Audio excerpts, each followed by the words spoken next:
کبھی سوچا ہے کہ ایمان کی اصل طاقت کیا ہوتی ہے؟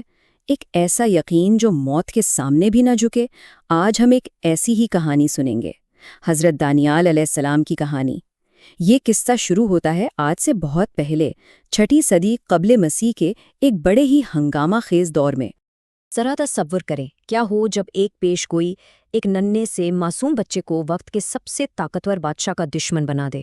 بس یہی وہ ایک نقطہ ہے، یہی وہ ٹکراؤ ہے جہاں سے اس پوری حیرت انگیز داستان کا آغاز ہوتا ہے۔ تو کہانی کا منظر کچھ یوں ہے۔ یروشلم کا عظیم شہر اور اس سے چاروں طرف سے گھیرا ہوا ہے بابل کے بادشاہ بخت نصر کی فوج نے۔ شہر میں خوف کا عالم ہے، اور ایسے میں ایک پیشین گوئی سامنے آتی ہے، ایک ایسی بات جو حضرت دانیال کی زندگی کو ان کی پیدائش سے پہلے ہی ایک بہت بڑے خطرے میں ڈال دیتی ہے۔ بخت نصر جو طاقت کے نشے میں بالکل چور تھا، یروشلم پر چڑھائی کر دیتا ہے۔ اب ہوتا یہ ہے کہ اس کے جو نجومی تھے وہ اسے آ کے خبردار کرتے ہیں، کہتے ہیں بادشاہ سلامت، بنی اسرائیل میں ایک لڑکا پیدا ہونے والا ہے جو ایک دن آپ کی پوری سلطنت کا تختہ الٹ دے گا۔ اب یہ سننا تھا کہ بادشاہ آگ بگولا ہو گیا، اور بالکل فرعون کی طرح اس نے ایک انتہائی ظالمانہ حکم دے دیا۔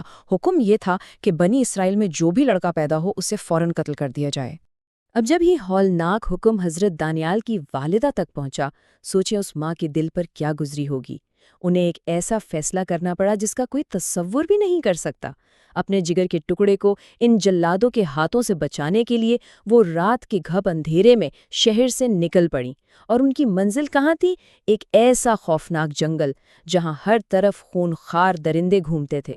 وہاں پہنچ کر دل پر بھاری پتھر رکھ کر انہوں نے اپنے ننھے سے بچے کو ایک اندھیری غار میں لٹا دیا۔ وہ ماں جانتی تھیں شاید یہ آخری بار ہے کہ وہ اپنے بیٹے کو دیکھ رہی ہیں، لیکن ایک ظالم بادشاہ کے سپاہیوں کے ہاتھوں مرنے سے انہیں یہ بہتر لگا کہ اپنے بچے کو سیدھا اللہ کی پناہ میں دے دیا جائے۔ اور پھر وہی ہوا جس کا سب سے زیادہ ڈر تھا۔ ایک بھوکی شیرنی اس معصوم بچے تک پہنچ ہی گئی، لیکن یہیں پر قدرت کا ایک ایسا معجزہ ہوا کہ عقل دنگ رہ جائے۔ جنگل کے سارے قانون جیسے پلٹ گئے۔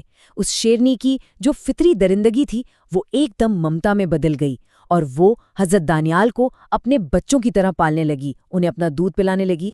وقت گزرتا گیا، کئی سال بیت گئے۔ وہ بچہ جو شیروں کے بیچ پل کر بڑا ہوا تھا اب ایک سمجھدار نوجوان بن چکا تھا، لیکن قسمت اسے ایک بار پھر آزمائش میں ڈالتی ہے۔ اسے قیدی بنا کر سیدھا بابل کی سلطنت کے مرکز میں بادشاہ کے دربار میں لے جایا جاتا ہے، اور یہاں سے اس کی زندگی کے اصل امتحان کا آغاز ہونا تھا۔ دیکھیں، بخت نصر صرف ظالم ہی نہیں، بڑا شاطر بادشاہ بھی تھا۔ اس نے ایک منصوبہ بنایا۔ اس نے حکم دیا کہ جتنے بھی اسرائیلی قیدی ہیں ان میں سے سب سے ذہین، صحت مند اور وجیحہ نوجوانوں کو چن کر الگ کر لو۔ اس کا پلان یہ تھا کہ ان نوجوانوں کی برین واشنگ کی جائے، انہیں بابیلی تہذیب میں رنگ دیا جائے تاکہ وہ اپنی قوم کو بھول کر سلطنت کے پکے وفادار بن جائیں۔ اور یہیں پر حضرت دانیال کے ایمان کا پہلا اور بہت بڑا امتحان سامنے آیا۔ ان سب نوجوانوں کو شاہی دسترخوان پر بلایا گیا، جہاں ایسا کھانا پیش کیا گیا جو بتوں کے نام پر ذبح کیا جاتا تھا، یعنی حرام تھا۔ حضرت دانیال نے اس کھانے کو ہاتھ لگانے سے بھی صاف انکار کر دیا، اور صرف انکار ہی نہیں کیا بلکہ ایک چیلنج بھی دے دیا۔ کہا کہ 10 دن تک ہمیں صرف سبزیاں اور پانی دو، پھر دیکھتے ہیں کیا ہوتا ہے۔ تو ٹھیک 10 دن بعد نتیجہ سب کو حیران کرنے والا تھا۔ حضرت دانیال اور ان کے ساتھی نہ صرف باقی تمام نوجوانوں سے کہیں زیادہ صحت مند اور تندرست نظر آ رہے تھے، بلکہ اصل کمال تو تب ہوا جب بادشاہ نے ان کی حکمت کو پرکھا۔ بادشاہ یہ دیکھ کر دنگ رہ گیا کہ یہ نوجوان اس کے اپنے تمام جادوگروں اور نجومیوں سے 10 گنا زیادہ ذہین اور دانا ہیں۔ پھر ایک رات بادشاہ بخت نصر نے ایک بہت ہی عجیب اور خوفناک خواب دیکھا۔ وہ اتنا ڈر گیا کہ ہڑبڑا کر اٹھ بیٹھا، لیکن صبح جب اس کی آنکھ کھلی تو خواب اس کے ذہن سے بالکل نکل چکا تھا، اسے کچھ یاد نہیں تھا۔ اب اس نے اپنے سارے جادوگروں اور مشیوں کو اکٹھا کیا اور ایک عجیب و غریب مطالبہ کر دیا۔ اس نے کہا، تم لوگ نہ صرف مجھے میرے خواب کی تعبیر بتاؤ بلکہ پہلے یہ بتاؤ کہ میں نے خواب دیکھا کیا تھا۔ یہ تو ایک ناممکن سی بات تھی، اور بادشاہ نے اعلان کر دیا کہ جو یہ نہیں کر پائے گا اس کی سزا سیدھی موت ہوگی۔ جب بادشاہ کے سارے عقل مند ہار مان گئے، تب اللہ تعالیٰ نے حضرت دانیال پر وہ خواب بھی ظاہر کر دیا اور اس کا مطلب بھی۔ حضرت دانیال بادشاہ کے سامنے پیش ہوئے اور کہا، بادشاہ سلامت، آپ نے خواب میں ایک بہت بڑا مجسمہ دیکھا ہے۔ اس کا جو سونے کا سر ہے وہ آپ کی اپنی بابلی سلطنت ہے۔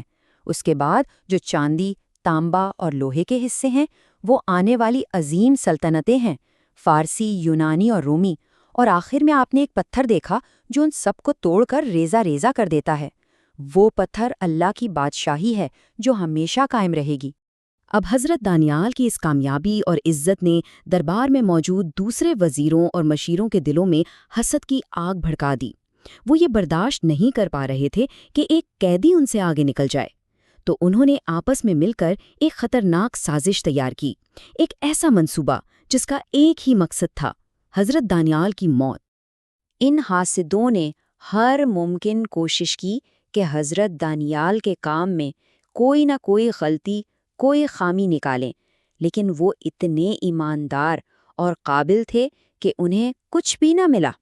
آخر کار وہ اس نتیجے پر پہنچے کہ دانیال کو اگر ہرایا جا سکتا ہے تو صرف ایک ہی طریقے سے، اور وہ تھا ان کے اپنے خدا کے ساتھ ان کا گہرا تعلق اور ان کا پختہ ایمان۔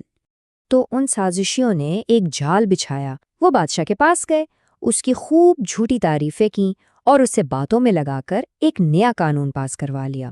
قانون یہ تھا کہ اگلے 30 دن تک پوری سلطنت میں کوئی بھی شخص بادشاہ کے علاوہ کسی اور خدا یا انسان سے کوئی دعا یا درخواست نہیں کرے گا، اور اگر کسی نے ایسا کیا تو اس کی سزا ہوگی موت، اسے بھوکے شیروں کے آگے ڈال دیا جائے گا۔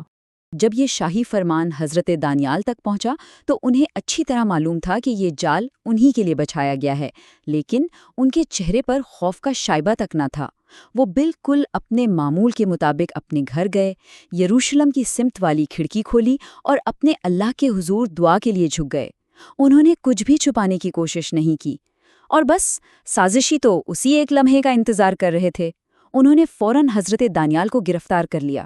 بادشاہ کو جب پتہ چلا تو اسے بہت افسوس ہوا، کیونکہ وہ دل سے حضرت دانیال کی عزت کرتا تھا، لیکن اب وہ خود اپنے ہی بنائے ہوئے قانون میں پھنس چکا تھا، وہ اسے بدل نہیں سکتا تھا۔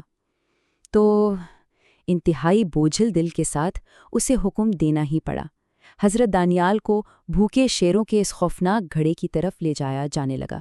اس گڑھے کے اندر سے کئی دنوں کے بھوکے شیروں کی ایسی دل دہلا دینے والی دھاڑیں آ رہی تھیں کہ سننے والوں کے رونگٹے کھڑے ہو جائیں۔ اب یہ کہانی اپنے سب سے اہم موڑ پر آ پہنچی تھی۔ اس گڑھے کے اندھیرے میں ایک اور معجزہ ہونے والا تھا۔ اس سے پہلے کہ حضرت دانیال کو گڑھے میں پھینکا جاتا، بادشاہ نے بڑے ہی دکھ اور امید کے ملے جلے لہجے میں کہا، دانیال، جس خدا کی تم اتنی لگن سے عبادت کرتے ہو، شاید وہی تمہیں بچا لے۔ اور ان الفاظ کے ساتھ ہی حضرت دانیال کو اس موت کے کنویں میں اتار دیا گیا اور اس کے منہ پر ایک بہت بھاری پتھر رکھ کر اسے بند کر دیا گیا۔ اس رات بادشاہ کو ایک پل کے لیے بھی نیند نہیں آئی۔ وہ بے چینی سے ٹہلتا رہا، اسے اپنے کیے پر شدید پچھتاوا ہو رہا تھا۔ جیسے ہی صبح کی پہلی کرن پھوٹی، وہ بھاگتا ہوا اس گڑھے کے پاس پہنچا اور کانپتی ہوئی آواز میں اس نے پکارا، دانیال، اس زندہ خدا کے بندے، کیا تمہارا خدا تمہیں شیروں سے بچا سکا؟ بادشاہ کی گھبرائی ہوئی آواز کے جواب میں اس گڑھے کی تاریکی سے ایک انتہائی پرسکون اور واضح آواز گونجی، اے بادشاہ، آپ سلامت رہیں۔ میرے اللہ نے اپنا فرشتہ بھیج کر ان شیروں کے منہ بند کر دیے ہیں۔ انہوں نے مجھے کوئی نقصان نہیں پہنچایا، کیونکہ میں اپنے خدا کی نظر میں بے قصور تھا۔ جب حضرت دانیال کو باہر نکالا گیا تو سب نے حیرت سے دیکھا کہ ان کے جسم پر ایک خراش تک کا نشان نہیں تھا۔ لیکن کہانی یہاں ختم نہیں ہوئی۔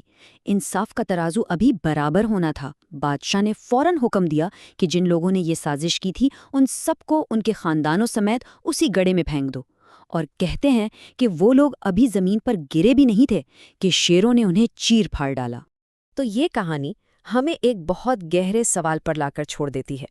جب زندگی میں ہر طرف سے سخت ترین دباؤ ہو، جب حالات بالکل ناممکن لگ رہے ہوں، تو اصل طاقت کہاں سے آتی ہے؟ کیا وہ دنیاوی حکومت اور اختیار میں ہے، یا پھر اس اٹل ایمان میں جو موت کے منہ میں جا کر بھی ڈگمگاتا نہیں؟